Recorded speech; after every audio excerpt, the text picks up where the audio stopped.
Hey kids, let's talk about the good old days growing up in Idaho. Hello everyone, welcome to another episode of Growing Up in Idaho. Today we're going to be talking about the good old days of the 1960s era. And on the show today I have my dad, Mike Hicks, who was a deputy sheriff in Ada County, Boise, Idaho, back in the 60s. And he had a lot of experiences. He has a lot of stories to tell.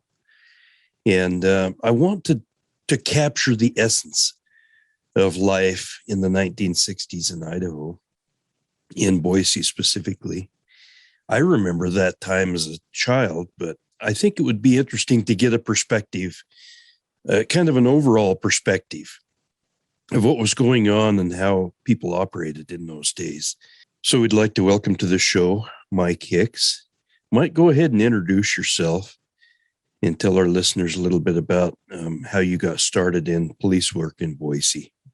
Hi, everyone. My name is Mike Hicks, and I live in Springville, Utah. And I'm the father of Jeff Hicks, the one who's publishes this podcast and does this computer stuff. And he asked me to tell a little history about myself and then maybe a story or two from back in the days when I lived in Boise, Idaho. My wife and I moved to Boise and I got my bachelor's degree there. And you went to Boise State? Boise State College, and it became Boise State University while I was enrolled. Okay. And for part of the time that I was there, I was a deputy sheriff for the Ada County Sheriff's Department, which is headquartered in Boise. Boise is the county seat of Ada County. And I was a policeman there from 1964 to 1969. 1969, I resigned, and my wife and family and I moved to Salmon, Idaho, which was our hometown. And I became a school teacher, and that was the beginning of my career as an educator. I retired from that career in 2008. But getting back to my police years, I started out as a jailer in the Ada County Jail. Did that for a few months and then saw an opening to become a patrol officer and drive a police car around in Ada County, not just restricted to Boise, but also to in those days, the small town of Meridian, Eagle,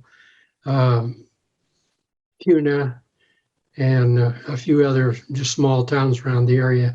In those days, those cities hadn't started growing much yet. Yeah, I was going to say, those are pretty large cities. Now Meridian is huge. And yeah. And in fact, pretty much one city all the way from down around Kuna up to Meridian and then on into Boise, including Eagle. Yeah. It's all one great big metropolis, even though they're still separate cities and they have separate names and separate governments and all of that. There's still one big old city. You can drive all day through those and never go out of city. You're in town all the time. Yeah. So it's grown a lot. In my day, Boise had about 70,000 people, and I don't know what it is now, 200,000 or 300,000, I imagine.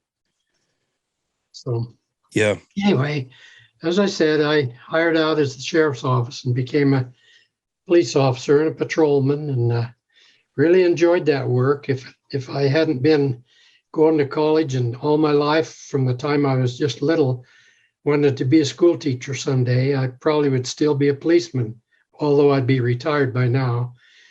But I would have probably stayed with that profession, except I wanted to try teaching, so I did, and turned out I really liked it, so I stayed with it. What was police work like back in the 60s when you were involved with it, at least as from your perspective as a deputy sheriff? Well, as I mentioned a minute ago, I was a deputy sheriff, which gave me law enforcement responsibility and authority over all of Ada County, including all the towns I mentioned and the countrysides and the ranches and the farms and everything to wherever the county line ended, which was out close to The county line was about halfway out to Mountain View, and then about halfway to some of the other towns in the other direction. Anyway, it was all around. Yeah. And police work was probably not quite as nerve-wracking in those days as it is now. We had our problems for sure, and in the 5 years that I was a police officer in Boise, I had to disarm a couple of guys with guns and a couple of guys with knives and quite a few guys in fights and things. And those little country bars out in the country didn't have any law enforcement. And these, saloons, I guess they call them. So people would go out there and get drunk. And when people get drunk, about half the time they start wanting to fight somebody. Yeah. So we broke up a lot of bar fights, arrested a lot of people that way. A lot of traffic control, speeders and car wrecks, lots of car wrecks, especially on Friday and Saturday night when everybody get drunk, they'd go out and wreck their car. And so that was all pretty exciting stuff. In those days, police work about 75% of the time was just kind of patrolling around, watching things and checking on things. And the other 25% of the time, it was pretty exciting. You would be involved in some pretty heavy duty stuff. So, we still had our challenges and our exciting things that happened from time to time. Who was the sheriff at that time, Dad? Sheriff's name was Paul Bright, and I'm sure Paul has passed away by now because he was in his mid-60s at that time, and that's been a long time ago, back in the 60s, so he'd be gone, I'm sure. But I had a lot of respect for Paul. He had been a Boise City policeman for a number of years and retired from that and went into another profession. And later on, he ran for sheriff, and he served 2 or 3 terms as sheriff. And I enjoyed working for Paul. He was a good, honest, religious guy who backed his officers and stood by them. And he made sure we were well trained, and we were allowed to make decisions and do the things that were hard to do. Paul knew that out there in the night, when you're out there by yourself as a police officer, you can't run and ask somebody, what do I do? You got to decide what you're going to do and then have whatever it takes to go ahead and do it in situations. So just for some of our listeners who may be interested in the today versus then kind of thing, what types of equipment did you carry in those days to help you with your work? Well, I carried a .357 Magnum revolver, 6-shot revolver, double action. And they don't carry those guns anymore because they're too big. Nowadays, policemen carry, most of them are a little bit lighter gun. Because in those, a .357 Magnum, if you would shoot somebody, that bullet's going to go a long ways before it stops. You could shoot a person right through the body and the bullet will go out their back and could hit somebody else. Yeah. And the guns they carry nowadays are designed on purpose that if you shoot somebody in the chest, which is where policemen are trained to shoot people, if you're going to shoot somebody, you shoot to kill and you shoot for body mass. Yeah. And I'm sure they still train you that way. And these guns nowadays, the bullet will stop inside the person you shoot. It won't go on through. Yeah. So in those days, the .357 Magnum put a bullet right through somebody. And then I carried a nightstick, which was about a 28-inch piece of hickory with a leather thong on one end that I could wrap around my wrist and use that to settle down drunks and people that wanted to fight and stuff. You hit somebody on the top of the shoulder right there on that muscle, or on the side of the arm right there on that muscle, or on the butt with a nightstick, and they're not gonna want to fight anymore. They're going to lay down on the ground and cry for a while. Yeah, I've heard of that. I also carried a sap. I had a sap pocket right close to my holster. And the sap was a leather covered spring loaded thing with a lead ball on the end of it. That lead ball weighed 16 ounces. It's about the half as big as your fist. And it was covered with soft leather. And if you hit somebody on the head, which I did a time or two, right on the temple there, on the side of their head above one of their eyes, they'll go down. They'll be out cold. I hit a guy one time, knocked him out, and he was out for about an hour. It kind of scared me a little. I'm afraid I might have hit him too hard, but he was breathing okay. So I figured, he'll come to pretty soon. And finally he did. Yeah. And then, of course, we had handcuffs that we'd cuff people with if we needed to. Now, pepper spray wasn't quite a thing in those days, was it? You had mace we had tear mace. gas or whatever you called it. Yeah. The last year or two that I was a policeman, we had mace, it was called. And it was a little aerosol can that looked like hairspray, only it was smaller. But instead of shooting a spray, it would shoot a stream like a squirt gun. Yeah. So you could pick some loudmouth out of the crowd and shoot him right in the face with that at 10, 12 feet. And it was tear gas, only it's liquid form. Shoot somebody in the face with it, it takes a pretty tough man to stay on his feet when you get shot in the face with mace. They don't use mace anymore. They use, I guess, nowadays they use this shocker thing that they shoot you with two wires on it that shocks you, and that takes you right down too, I guess. Yeah, taser. Taser, yeah. Yeah. So did you have rifles in those days, or was that something that you didn't feel you needed? Some of the guys a couple of guys carried rifles. One of the fellows that I come to mind carried a 30-30 carbine, which, as you know, Winchester Model 94 30-30 carbine carries 9 30-30 shells. And so that's a lot of firepower. Yeah. And another guy carried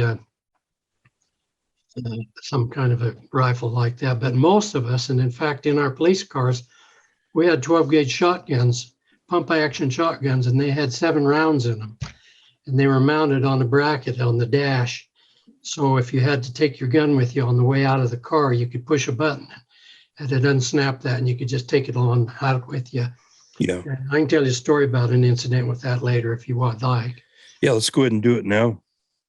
Well, okay. I was out patrolling in the county one day, and there's a road out there called 5 Mile Road. Anyway, I got a call by Ted Dykus. Ted was a desk sergeant, and he called me and on the radio, and my call number was 2213.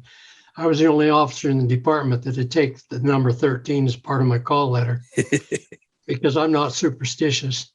And also because I was the 13th officer in order of rank in the department. Uh-huh. Out of about 50 or 60 guys, I was number 13 from the top. So anyway, I was out patrolling and I got a radio call to call this office right away on the phone. And in those days, we didn't have cell phones. So I went to a little gas station there on 5 Mile and got out and called in on the payphone. And Sergeant Dykus told me that there's a guy that has he's getting a divorce from his wife. She's got a restraining order to keep him away because he's violent. He's beat her up a number of times, and she finally got fed up with it and was divorcing him. And anyway, he came over to the house and beat her up, and he was in the house, and she broke out and ran over to the neighbors and called the sheriff's department. And Ted said, "I'm sending another officer along to help you." It's Officer Dave Rowe, who was the chief deputy. He was number 2 in rank in the department. And he said, "He'll be right there." And I said, "Okay." And so I went in the vicinity, just up the street a little ways from this place. Oh, and the guy said the wife says he'd kill the police when they showed up. He had guns and stuff. So I waited, and when I saw Dave Rowe's car pull in behind mine, I pulled on down to the address.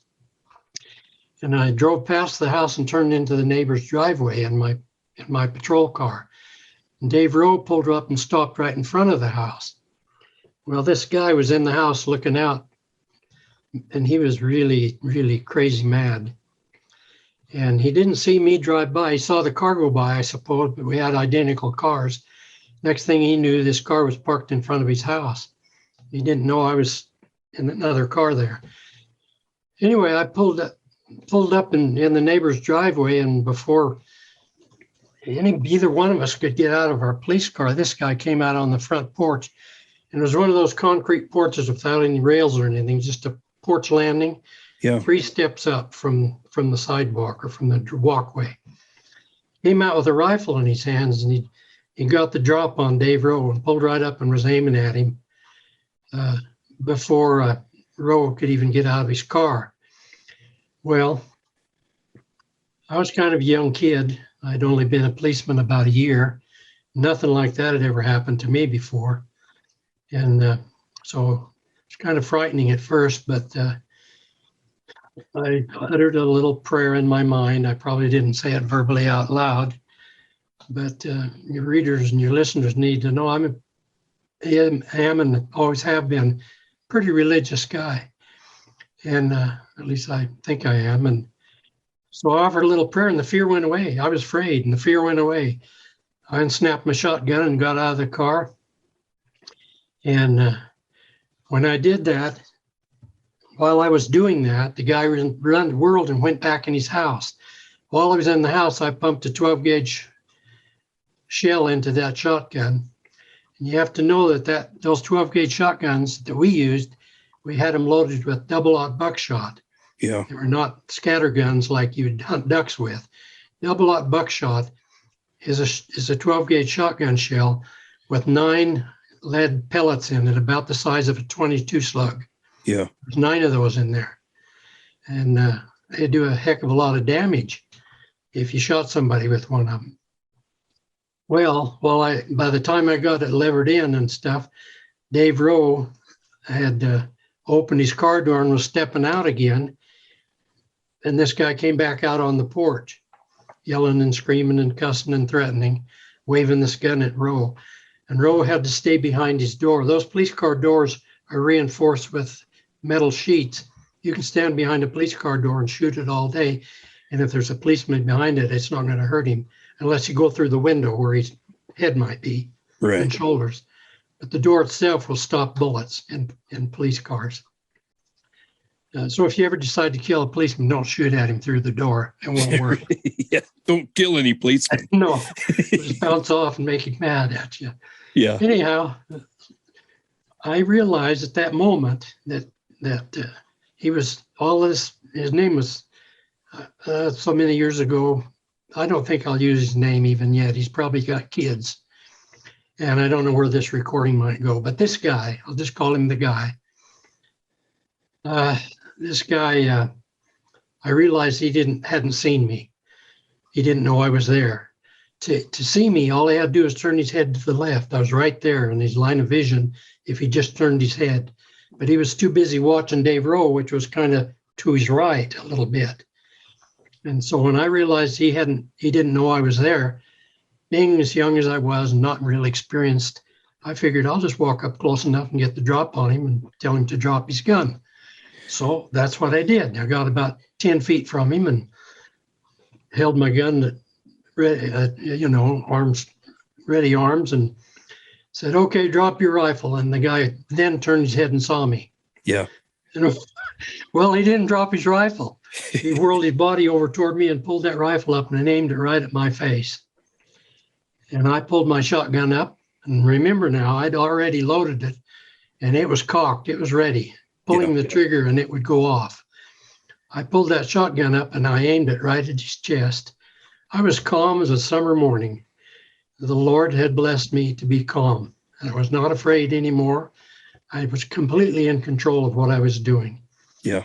I pulled my shotgun up and aimed it right at his chest, took the slack up in the trigger, and Dave Rowe knew that somebody was going to get killed, and he started screaming as loud as he could to distract this guy. And it worked. Just before my shotgun fired, it would have been a millisecond longer, because I'd taken up the slack and I was squeezing one off. and it would have fired Yeah. any second. And anyway, Dave yelling over there distracted the guy enough that he turned his attention back to Dave and was screaming and yelling and ranting and raving. And I realized that, this isn't going to work. I've got to disarm this guy. Yeah.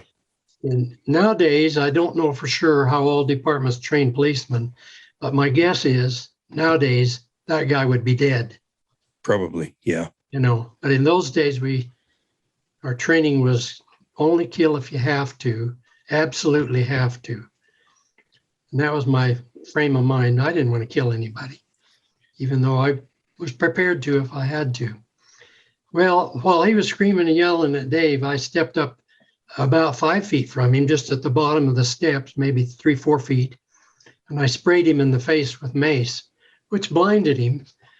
Remember now, most people just shoot him with mace in the face and they drop like a sack of potatoes. But he didn't. All it did was make him mad and blind. Yeah. He took his rifle, he switched it around and took it by the barrel like it was a ball bat. Yeah. What an idiot. And he started swinging it blindly. Yeah. And he was up on the porch 3 steps above me, and I was down below him. And I realized that, he's swinging way over my head. So I uncocked my shotgun so that it wouldn't go off. I stepped up under his arms. He was swinging that shotgun. Stepped up under his arm, and my old Army training kicked in, and I gave him a vertical butt stroke under the chin with the shotgun, butt of that shotgun. His arms flew up in the air, and he had the rifle in his left hand, and I grabbed it just as he went flying off the porch into the flower beds. Semi-conscious. It knocked him almost completely out cold, and he's laying there moaning, and I had his rifle in one hand and my shotgun in the other, and Dave Rowe jumped on top of him and rolled him over and handcuffed him.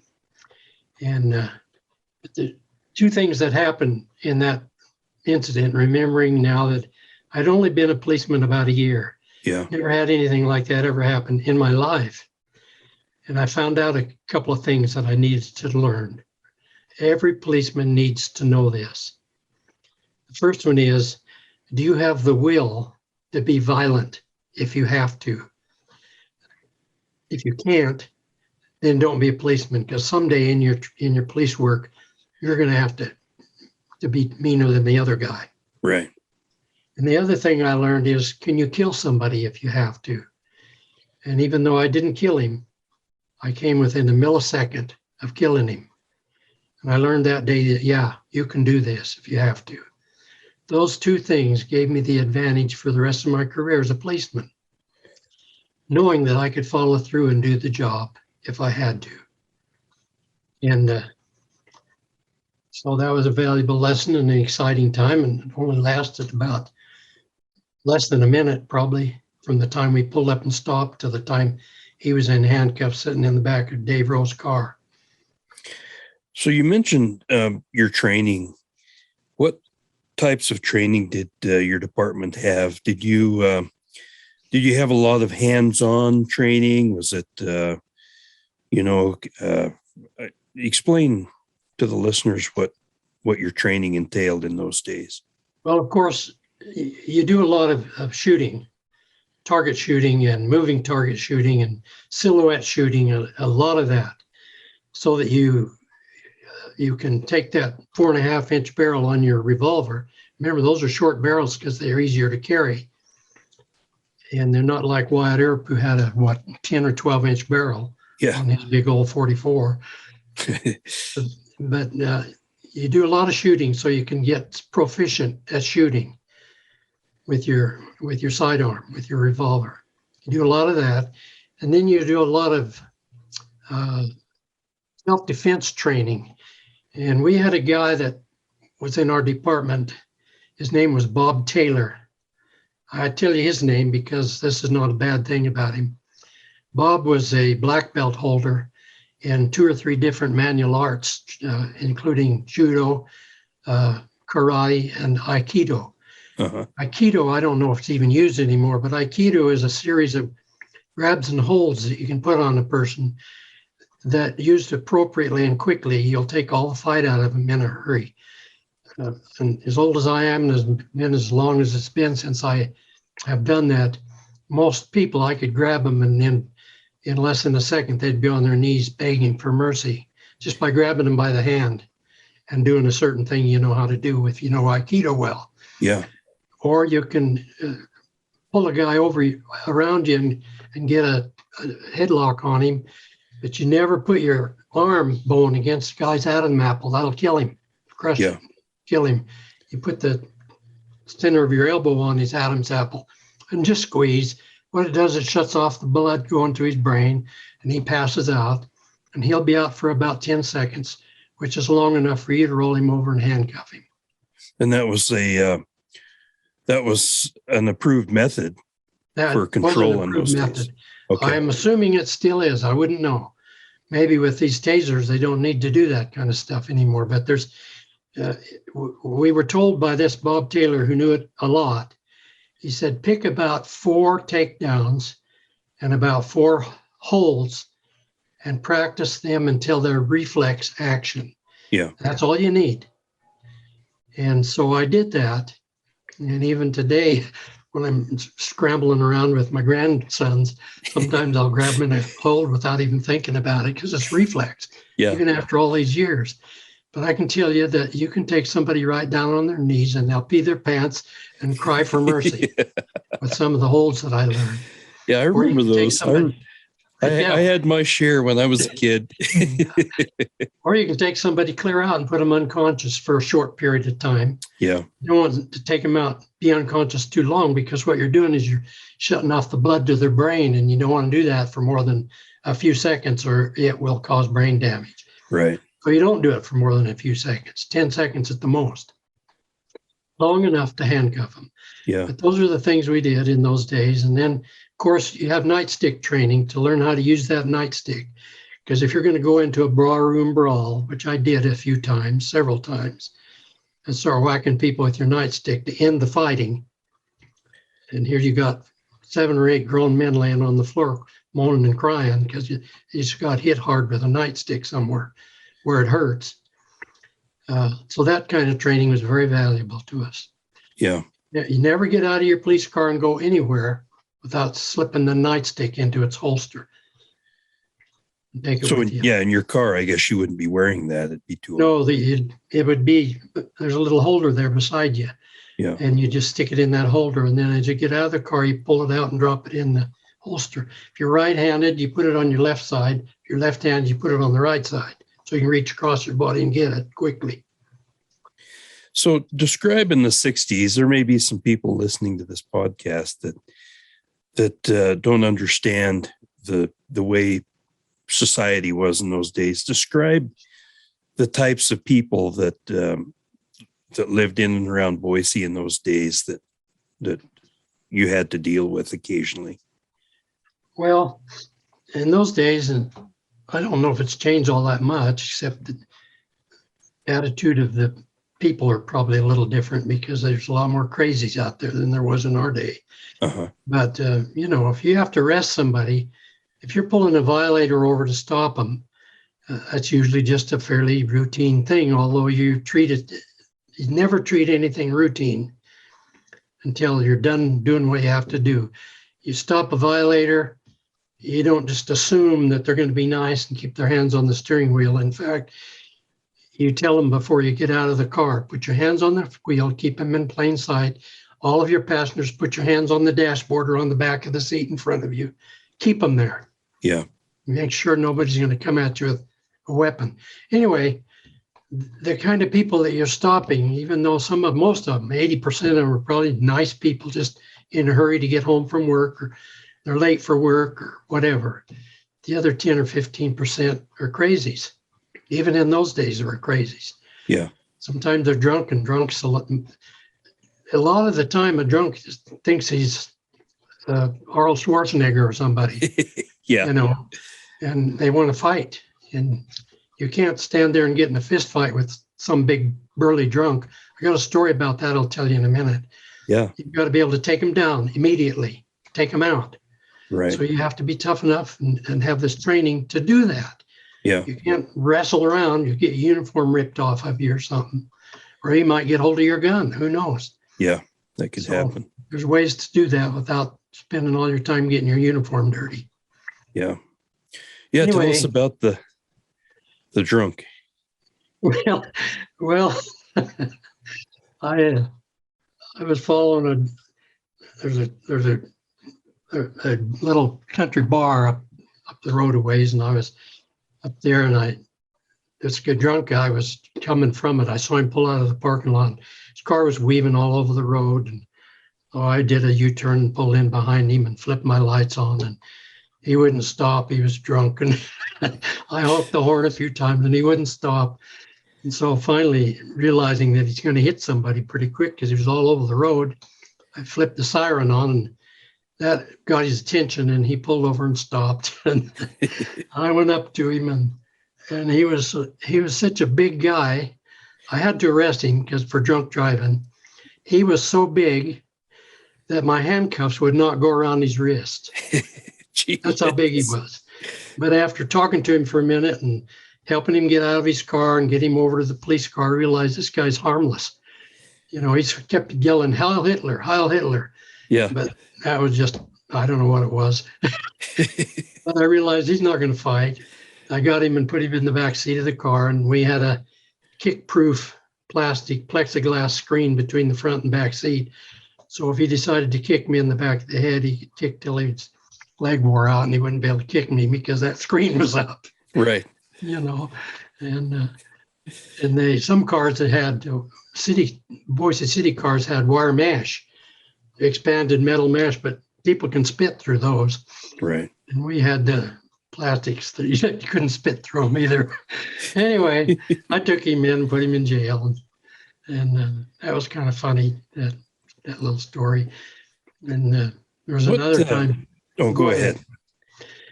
There was another time I frequently, probably about every 10th arrest you make, the guy wants to fight. That was in those days. It may be more frequent now. But about every 10th guy, if you average it out, it'd be about every 10th person would want to fight you. And you don't fight them. You don't get in a slug out with somebody. They might whip you. There's a lot of guys out there tougher than you are, you know. So you mace them, or you hit them with your nightstick, or you hit them on the butt or the thigh right there just below their butt with that nightstick, and they won't want to fight anymore. They're ready to lay in the back seat of your car with handcuffs on and cry because it hurts to get hit in the butt with a nightstick or on the top of the shoulder. You always hit them where there's some meat. You never hit them where there's a bone you can break. You don't want to break a bone. You don't hit them on the head ever. Right. Anyway. So what, when you're dealing with people, and obviously police work is dealing with people. Yeah. And I think most people have heard of the phrase police discretion and being able to choose the method to gain someone's compliance to whatever it is you need them to do. Yeah. Even if they're breaking a law and you have to arrest them, at some point, you know, you're either going to handcuff them and take them to your car to put them under arrest. But at some level there, you have to gain compliance. Yeah. And in using that discretion, what did you find worked the best with people? And I'm sure there were a lot of variables, but overall, would you say it was easier to deal with people if you treated them with respect, or if you just immediately used force? What was your finding on that? That's a good question. A good, well-trained policeman, even today, if he stops you for something, he will probably call you sir or ma'am. He'll be very polite and very courteous. Don't let that fool you. He's watching you close. If you make a overt move or some kind, you're liable to be in a lot of trouble. Yeah. But I was always very polite and courteous. And when I'd stop a traffic violator, if it was for reckless driving or anything worse, drunk driving, reckless driving, speed over maybe 15 miles over the limit, any of those, there was going to be a ticket written. Yeah. Reckless driving, drunk driving, of course, you arrest them and take them in. We didn't let them reckless driving was serious enough that you couldn't let them go on down the road, because that means they're out of control person. Yeah. They may not be drunk. They might just be nuts, Yeah. But in other violations or other situations, like a family fight, things like that, you talk to them. And if they're reasonable and they're calm and they're not angry, and you're trained after a while, so you can tell whether they're lying to you, which about 50% of people will do. They'll lie to you. Yeah. In those days, maybe more now, I don't know. But if you decide that this person has learned their lesson and they don't need other than a warning, that's what you give them as a warning. Tell them, now slow her down and take it easy. And, I could write you up and tell them it costs about, in those days it was $5 a mile. So if you're going 100 miles an hour, you're going to get arrested. Yeah. If you're going 10, 15 miles over the limit, you're going to get, and you behave yourself and are polite and show some remorse, you probably just get a warning in those days. I don't know how they do it now. That's what we do. I've never rude to anybody until I reached a point where rudeness was the only thing left to do. Does that make sense? Yep, absolutely. And I was always very courteous and polite to people. And as far as I know, all the officers in our department were. Anybody that was an arrogant smart aleck wouldn't work for Paul Bright for very long. If he found out about it, they'd be gone. Because he wouldn't have people doing that. I mean, that's an elected office. If you get mad at a deputy, you're mad at the sheriff, and he won't get elected next election. And that wasn't the only reason. Though. Part of the reason is Paul Bright was just a good person, and he expected his officers to be good people. Right. So in closing for this show, there was a picture, I think, that ran in one of the Boise newspapers about you arresting a rabbit. Oh, yeah. Do you want to tell our listeners that story and maybe a little background on that? Sure. Just kind of a fun thing.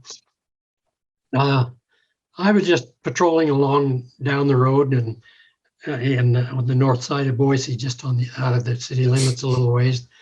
And I looked down and there was a rabbit just hopping along the side of the road. He was a little brown rabbit. And when I went by him, I figured he'd take off, across the field. He didn't. He just stopped and went up on his hind legs and looked at me.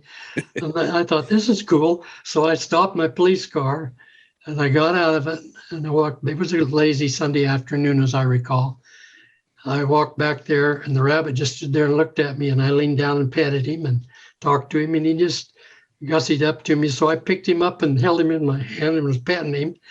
He's obviously somebody's tame rabbit. Right. I went to the nearest house there and knocked on the door, and I said, hey, I found this rabbit. Does he belong to you? And the lady said, no, we don't own rabbits, and none of our neighbors do. But a lot of times people will just bring animals out here and kick them out of the car because they think we'll adopt them. Right. And that's probably what this is just a rabbit that nobody wanted anymore. So anyway, I took the rabbit into my police car and took him back to the station. And just so happened that a photographer from the Boise Statesman, that's the big newspaper in Boise, was there. And he took a picture of me and that rabbit. And I was sitting there writing on a pad, and the picture of the rabbit. And then the caption under the picture, when it came out in the paper, was Deputy Hicks arrests a rabbit for vagrancy. Vagrancy in those days was legal. It's not anymore. But vagrancy is if you have no visible means of support, you're a bum, you're bumming around town, you can be arrested for it. Okay. Not anymore.